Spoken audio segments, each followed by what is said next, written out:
The Wind River Range in Wyoming, a terrific backpack trip I highly recommend to many backpackers. Elizabeth and I took a great trip in the Wind River country out of Pinedale, Wyoming, 37-mile loop. And we started by this big lake, Fremont Lake, a beautiful road going in to Elkhart Park. From there, we went 2 miles downhill, about 1,800 feet, to Long Lake. There's some beautiful cascades below the lake. We crossed on a real bridge, very few of them up there, and climbed 1,800 feet up to Glimpse Lake. Got a lot of mosquitoes up there. It was kind of rough going, a lot of fallen trees and all that. But then we went further, tried to get out of the mosquitoes, past Little Trapper Lake in a meadowy area, to Trapper Lake, which is a nice big lake with big views of the backcountry. Camped there the first night, had a nice fire to keep the bugs down. And then the next morning we went up past the Dean Lakes, beautiful meadowy lakes up there. Up past Boron Lake, which is really nice. And then we started climbing some more up to Summit Lake, which is a junction with the Green River Lakes area to the north. This is the northern section of our route, and from there we went down towards the east more to Pass Lake. And Pass Lake, we dropped our packs and went for a day hike of about 1.5 miles down to Saurkraut Lakes, another beautiful section.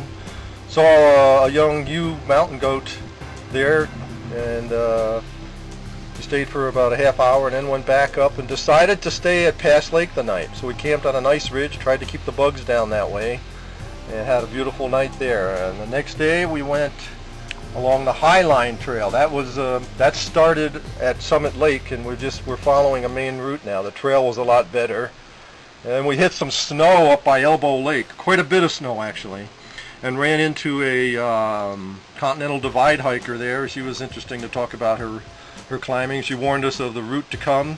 There's a lot of snow between Elbow Lake and Upper Jean Lakes, and we followed along Elbow Lake, quite a bit of snow, trying to cross a couple times. We had to go quite a ways back, and Elizabeth actually fell and doused the camera.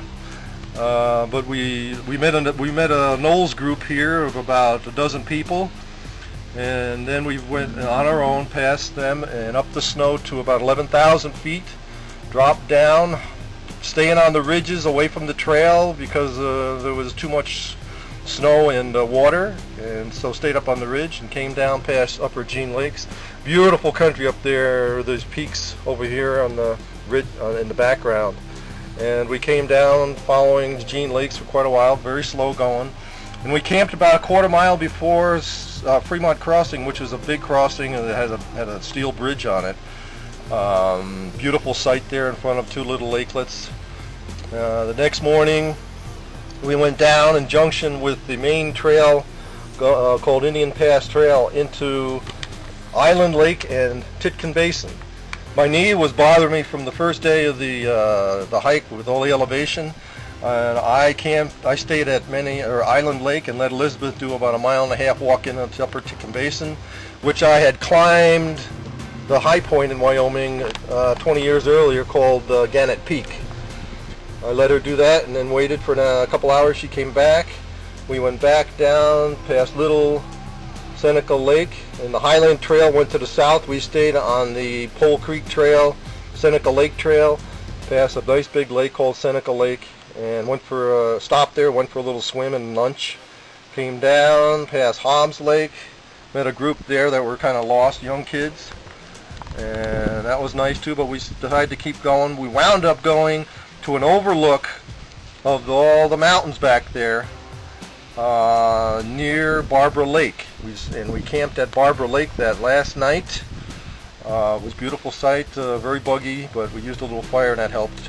Saw a beautiful sunset here, called all the peaks. And the next day we went up to Photographer's Point, had breakfast up there, beautiful view also, and came down Pole Creek about 4 miles or so back to the start.